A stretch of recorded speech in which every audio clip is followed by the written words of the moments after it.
Okay, let's take two. I have the pleasure of introducing Lisa Colton, a fellow Lisa.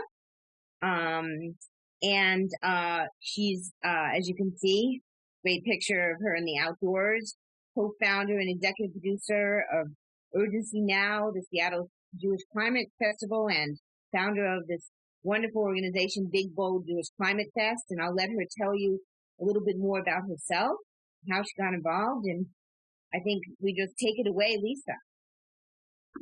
Awesome. Well, thank you so much for having me. It's a delight to be here. And, after these 2 years of being virtual and working kind of on a national basis, it's really great to be doing something here in Washington State and with people I know are just down the street. So thank you so much for having me here today.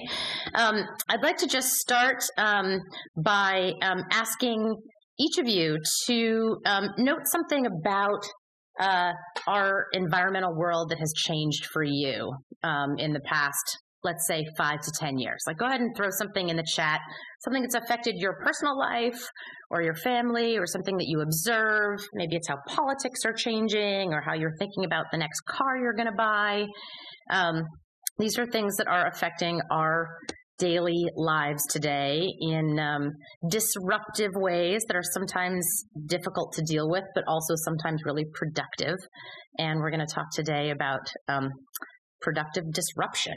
And so that would be a great way to learn about what's actually on your mind and in your heart today as well. I'll tell you just a little bit about my background, and then talk about the Big Bold Jewish Climate Fest and how it started and what it's doing and what you can do in your own life too. And Tony, I totally appreciate the better summers. For the time being, even with smoke here in Seattle, we are having some benefits, I will admit to that. And colder, maybe wetter winters. Great. Thank you for pulling those into the chat. Feel free to continue. So a little bit about myself. I grew up in Laurelhurst in Seattle. My dad was born in Seattle. My grandmother was born in Seattle. So I feel a very deep connection to Seattle and Washington State. And also to my Jewish heritage, going back, thousands and thousands of years, and feel a real responsibility to take the wisdom of our ancestors and be applying it to our modern challenges. I went to school in California, spent a year and a half in Jerusalem after college, and when I came back, trying to get involved in the American Jewish community in a new and different kind of way than I had grew up in, ended up starting a nonprofit that was helping Jewish organizations use technology in new ways, particularly to engage younger demographics. And from websites to social media to education to community building, what that has looked like over the past 20 years that I've been doing this is like constantly changing.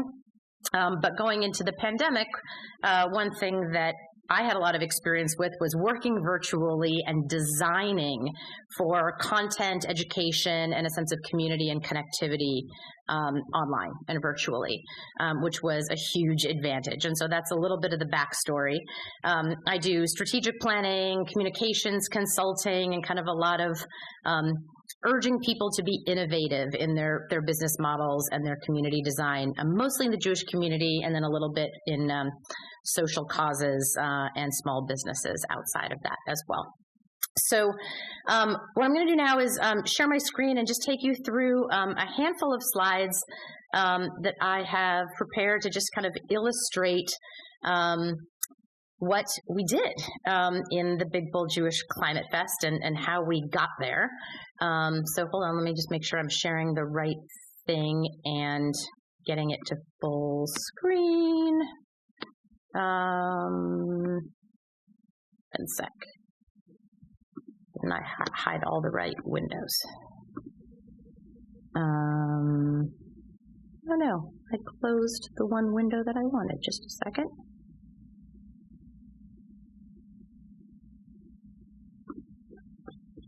Hold on a sec. There we go. Back to my slides here. Make sure I'm sharing the right thing.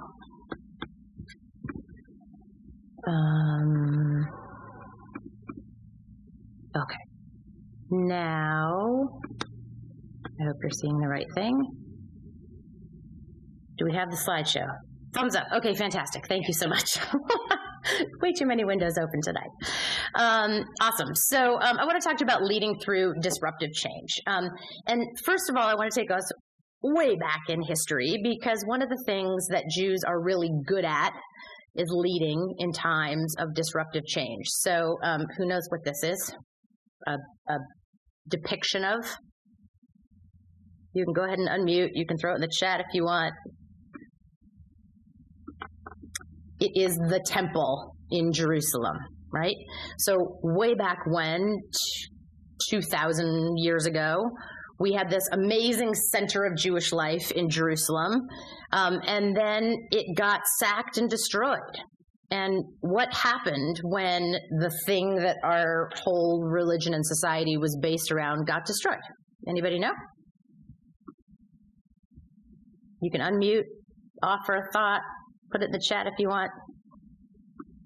Dispersal? Yes. So dispersal, exactly. What happened even before that? When all of our major rituals, right, our major holidays like Shavuot and Sukkot and Passover, we came to Jerusalem with gifts and brought it to the high priest who was here. And now there's no high priest and there's no gathering space in Jerusalem. So what do?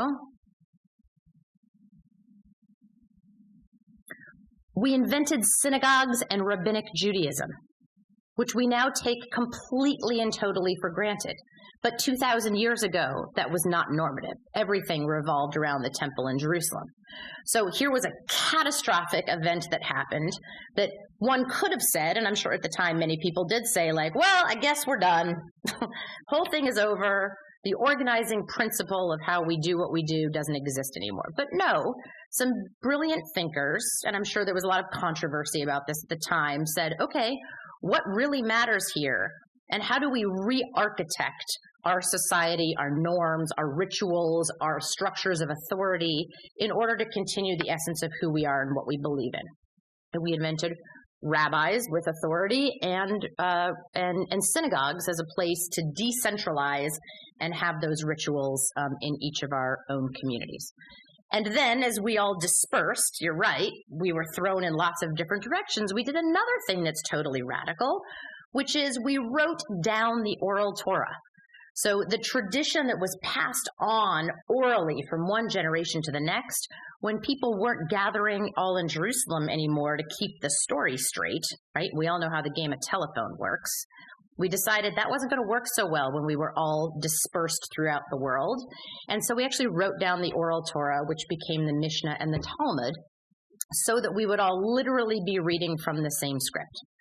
So I give you these examples to say, actually, Jews are really good at disruptive change.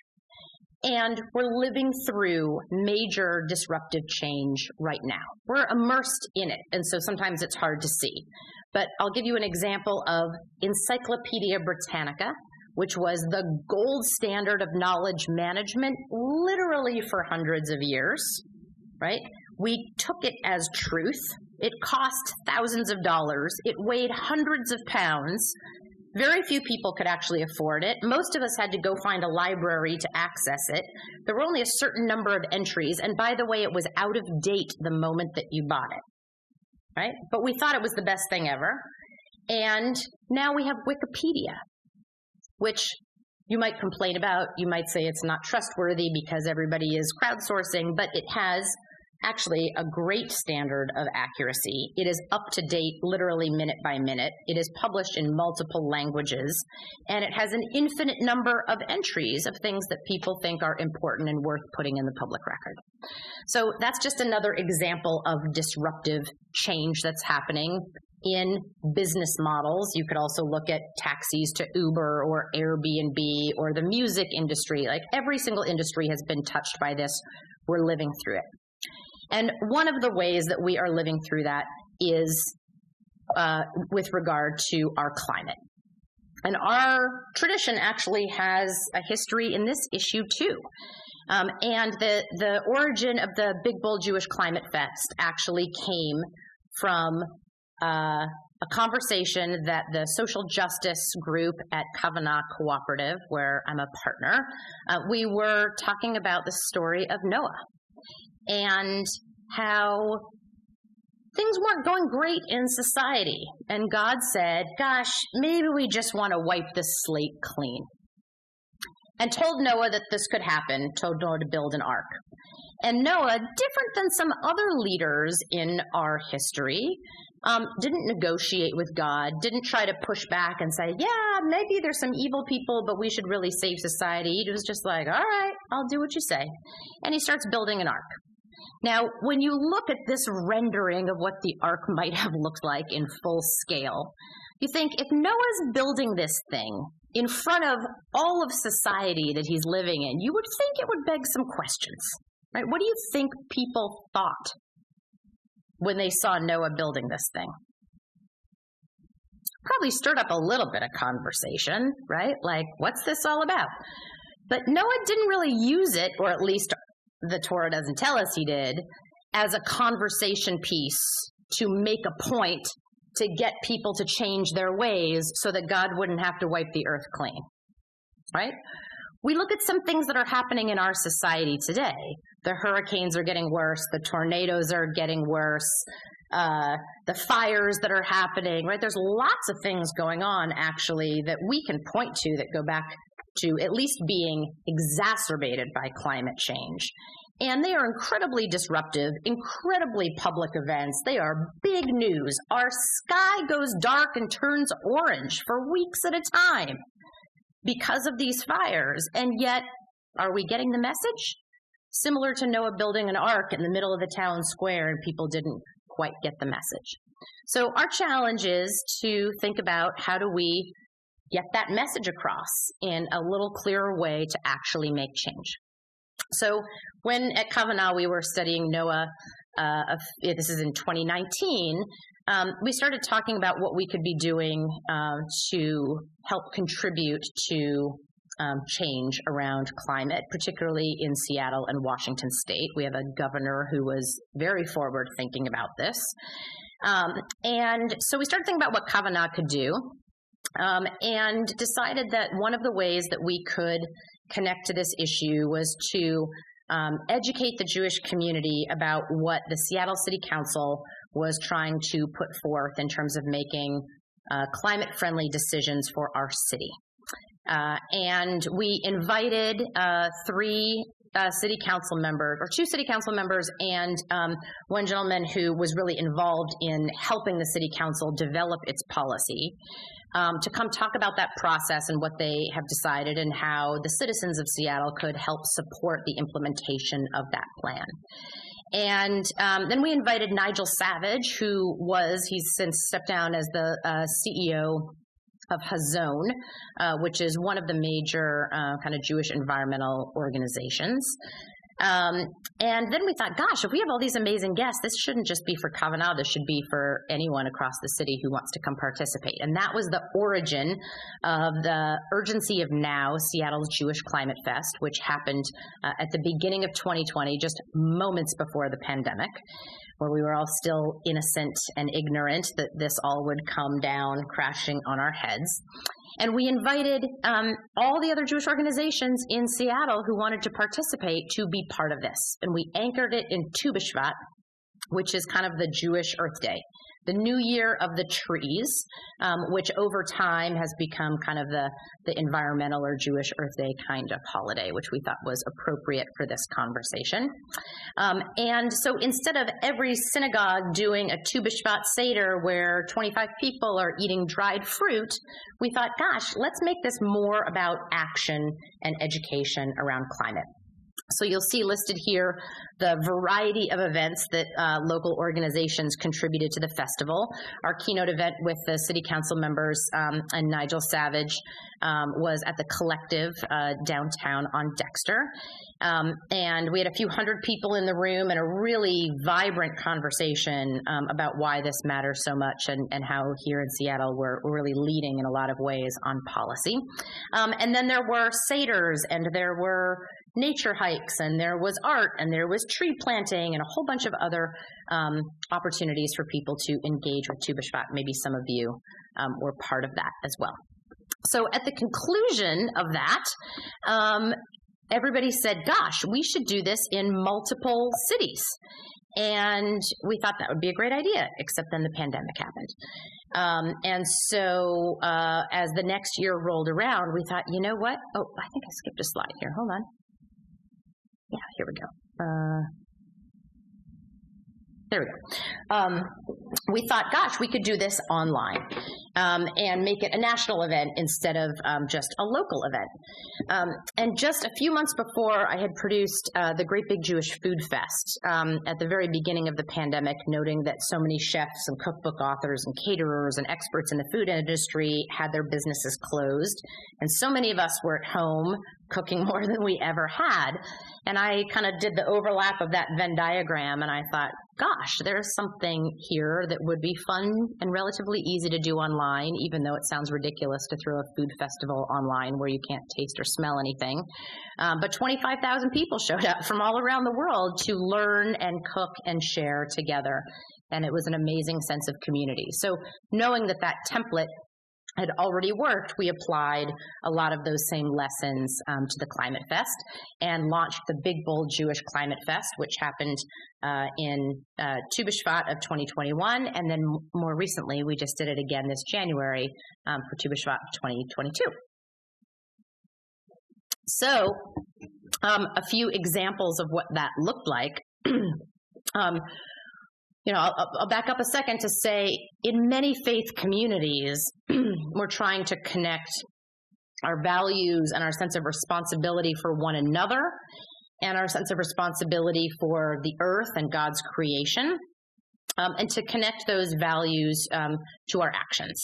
And in 2015, the Pope actually published an encyclical called Laudato Si, which is basically the Catholic Church's statement about why climate change, fighting climate change matters, and that it is every Catholic person's job to contribute to the solution and not be part of the problem. But in the Jewish community, we don't have a singular figurehead. Maybe if the temple was still standing, we would. But because we have rabbinic Judaism, we have lots of authority figures. And so no one person who can make that statement the same way that the Pope did. And so by creating this platform and bringing together thousands of people and hundreds of experts across the Jewish spectrum, we're really trying to build a sense of momentum and using our collective voice to say to other Jews and also to society at large, this matters and we need to pay attention and not just give it lip service, but to actually focus on the things that will make an important and meaningful difference, not only for us, but for our kids and grandkids who are the ones who will really be living through this. So the first year, one of the sessions that we had included Eric Fingerhut, who's the CEO of the Jewish Federations of North America. And that's a position that, you know, while is not a religious figurehead, definitely is a strong political voice that affects the rest of the Jewish community. Ruth Messenger, who's been a huge leader in New York and New York City politics and was the CEO of AJWS for many, many years. And the other people you see in this first image, me and Rabbi Jenny Rosen, who is the founder and CEO of Dayenu, which is a Jewish organization committed to climate action. And then this year, we really featured a lot of youth voices. So these two young women are high school and college students, and I will tell you that the Jewish youth are incredibly passionate about this issue and are really calling on their parents and grandparents and established communal leaders to take this issue seriously. That it is something that is already impacting their lives. It's making them think about how many children they want to have, where they're going to live, what careers they're going to have, how safe or unsafe or secure or insecure they feel about the future. And they are acutely aware that their lives will be defined by climate change. Hard stop. I'm in my 40s. I can say, yeah, by the time it gets really bad, I'm probably on my way out. They are very clear that they are living, this is a life-defining issue for them.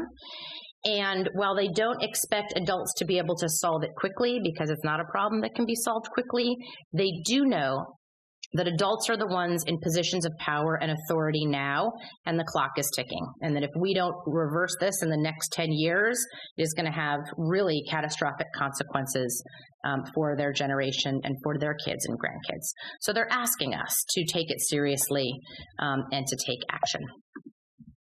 So we see this showing up in lots of ways. This is a survey that was done after the 2020 election of Jewish voters. And second to the pandemic, climate change was the top issue on the mind of Jewish voters. Those two top issues have not existed on this polling in previous elections. So we see that the priorities of the electorate are changing very quickly. And actually that young Jews especially think it's incredibly hypocritical that as a moral people, we aren't speaking more strongly to this particular issue. And Beth Sorrell, who runs the Jewish Community Foundation in San Diego, said at the Climate Fest this year, you know, at any time she engages with a Jewish organization, it's infused with Jewish values. You go to services, you look at the educational program, you look at the community building that's happening. She said it infused with Jewish values everywhere until you walk into the finance committee meeting, and then the values are left outside the door and it's only about dollars and numbers. And that, in fact, one of the most profound places that we can be making change is where we're investing our dollars. And I'll get to that in just a moment because it's an important way that you can help take action and advocate for it. So, a few things that you can do on multiple levels in your own life, and then I'll stop talking and take your questions, and we can have some conversation about how we bring these things to life. So first, to think about using clean electricity as your power in all sorts of places.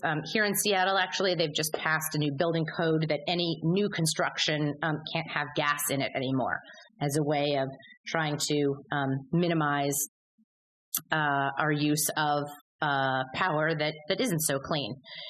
So there's a few different ways that you can do that. First, if you're going to buy or lease a car, choose one that's electric or hybrid. It gets you completely off of gasoline. My husband drives an electric car, and I can tell you he's really thrilled right now to not be going to the gas pump and filling up. Second is to think about where that electricity is coming from. Because even if you're driving an electric car, if the power that you're using to charge that car is coming from coal, for example, you're not actually helping the problem all that much. So you need to make sure that that electricity is clean. There's a few different ways to do that. You can put solar panels on your roof. I just did this last year. And through 2022, there is a 26% federal tax credit, which means you're saving an awful lot of money right off the top. And it is a capital investment in your home. It actually increases the value of your home, and they expect the price of electricity is going to continue to go up, and the value of solar panels on your roof will increase the value of your home increasingly over time.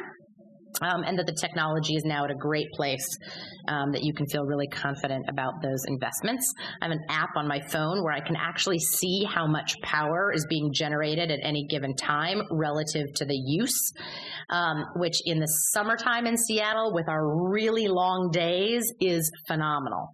And our solar panels cover a little more than half of our electricity averaged over the year. It produces about 250% of our power in the summertime, but obviously with our shorter days and more cloud cover, a lot less in the winter. But here in Washington State, if I'm feeding power back into the grid because I'm overproducing what we're using, it actually rolls my bill all the way back, averaged out across the year. So it's brought down our power costs a lot and makes me really happy to see how much power we're generating on our roof. You can also buy into community solar. So community solar is where the panels are somewhere else, but you're actually making sure that those panels are being built and used and added to the grid. So if you're a Puget Sound Energy customer, for example, you can go to their website and you can opt to have your power come from community solar. So instead of paying to install solar panels on your own roof, you're kind of like in a co-op model for solar panels that are on someone else's property. So you can go to the Puget Sound Energy website and search for solar or search for clean energy, and you'll find all sorts of options that are literally like you can just sign up for a program and in one phone call have made that decision to have clean electricity coming into your house. All right, next is using your vote. We hear from our elected officials on a city, state, and federal level that they know the right decisions to make.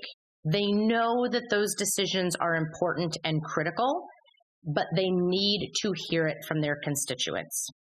So choosing to vote, using your vote to elect people who are actually going to take that issue seriously and make decisions about climate is critically important, and to make sure that those elected officials know that you care about this issue.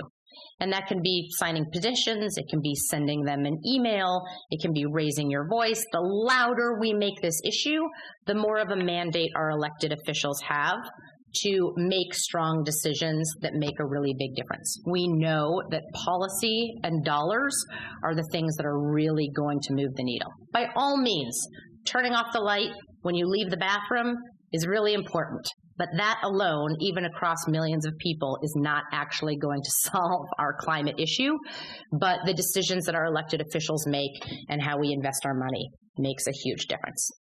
And that leads me to the third, which is how we invest in solutions and stop investing in the systems that are problematic. Across the Jewish community, counting donor-advised funds that individuals may have, endowments of synagogues and JCCs and day schools, and foundations that support work in the Jewish world, there is over $100 billion invested. That's a lot of money. And if that money is invested in the oil companies that are continuing the systems and the problems that have got us here, we really are still contributing to the problem. But by pulling your money out of those and putting it into the places that are investing in new systems, solar companies as an example, you're really casting a vote with your dollars about what's important to be invested in.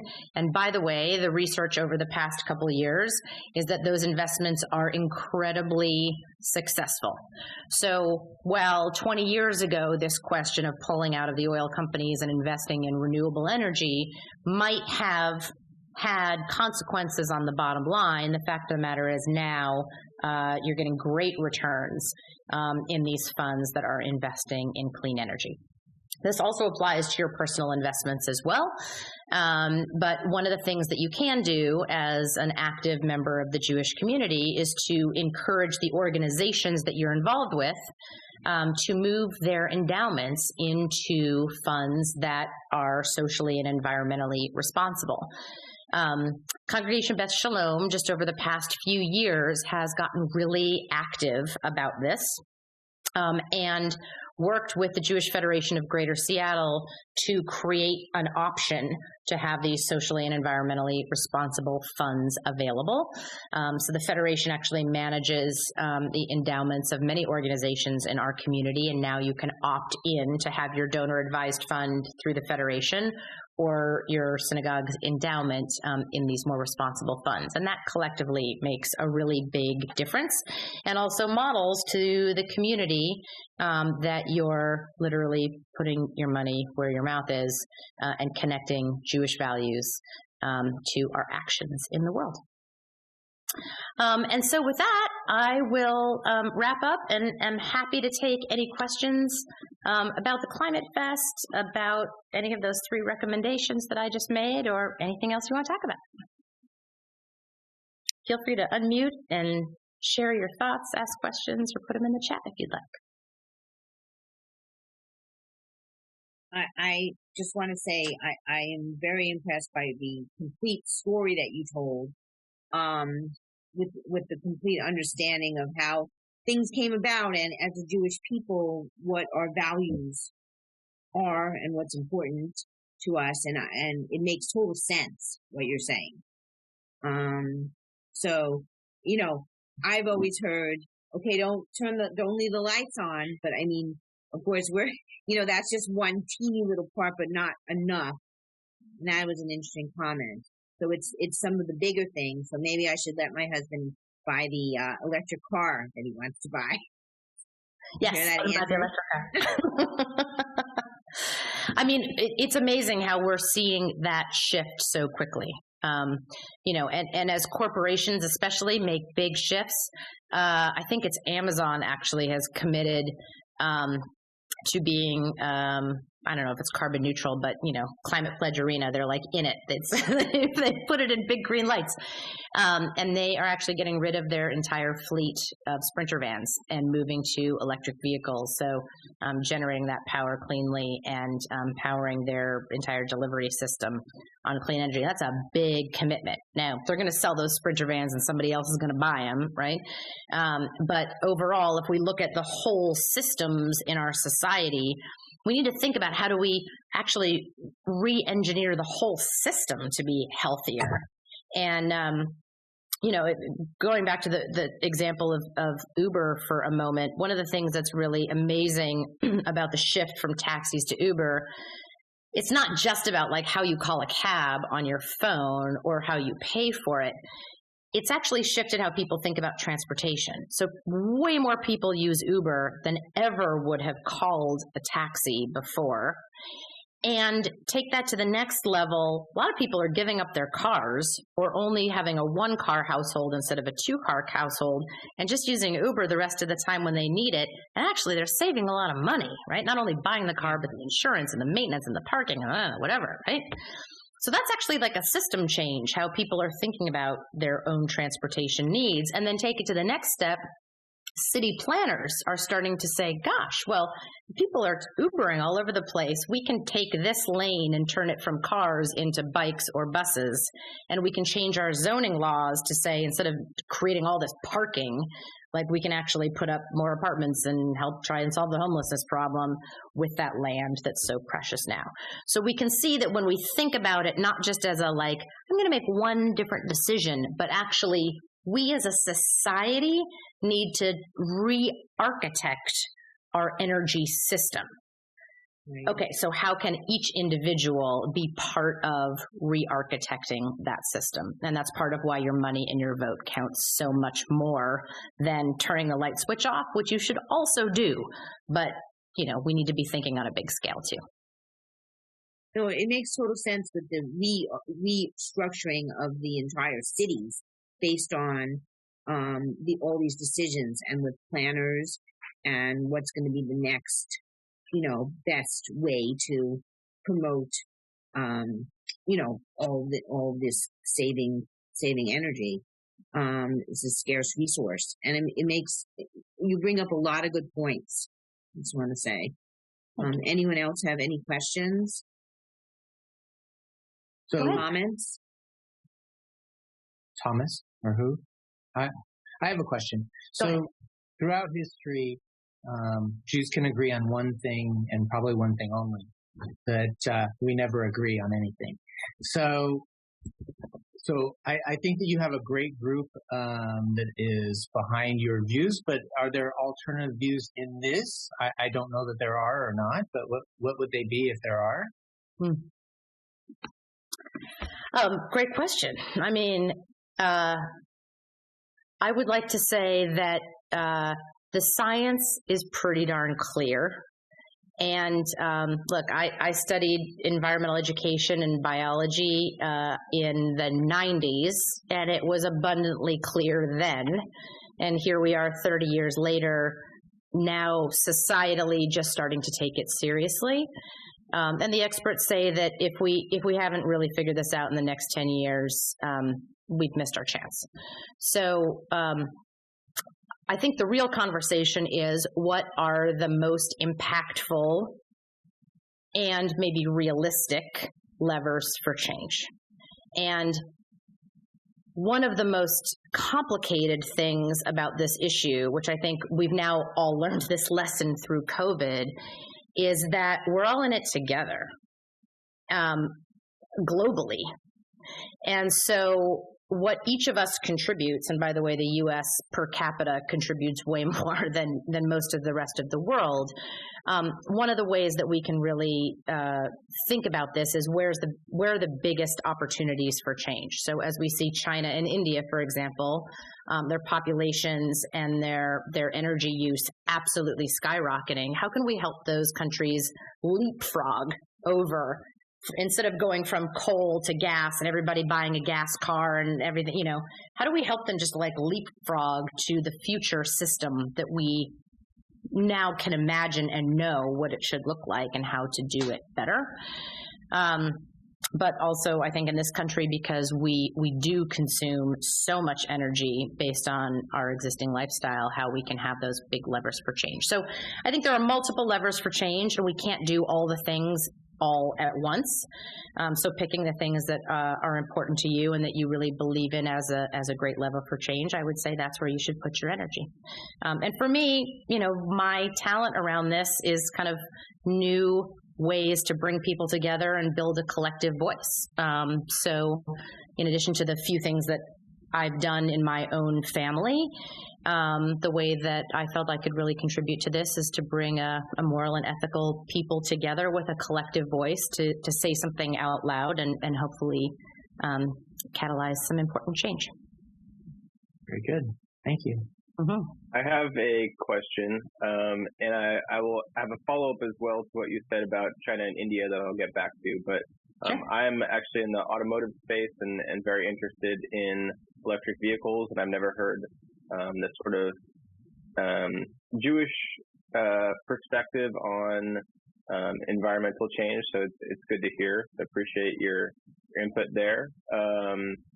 But what I've sort of heard and often is mentioned is that actually it's not only automobiles, but also aerospace, jet travel, people, this sort of term of ecotourism, does it exist if you're using a plane to get there, which I think is interesting, is actually China and India being the two largest potential markets for planes and travel via air is a big potential issue unless we can solve for electric planes, which I don't know how far out that is, but certainly not in the capabilities today. So interested to hear kind of your perspective there on the ecotourism piece, as well as that, I think air travel is one of those big levers. I personally love to travel and go see other areas, but it is a big lever that we can all kind of make the cost-benefit analysis in our life to reduce some of the impact on the environment. Yeah.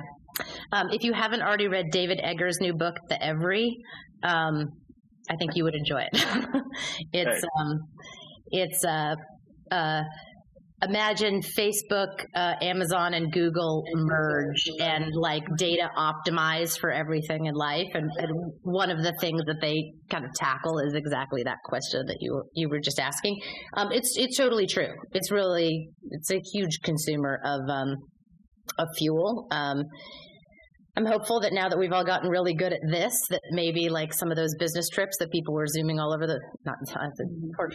flying all over the place to get to, maybe they will opt not to, because they don't always need to be in person, although it's wonderful in other places. I'm going to answer your question in a little bit of a different angle about the kind of the idea of ecotourism in general, by saying money talks. So, for example, if everybody wants palm oil in all of their processed foods, then people cut down the Amazon rainforest to plant trees to get palm oil, or to graze cows to feed people who want cheap beef all the time. And that's a problem. But if the Amazon rainforest, while it's standing, generates more revenue from ecotourism than the cattle will generate by selling beef, then selfish people who want to make money will make a different choice.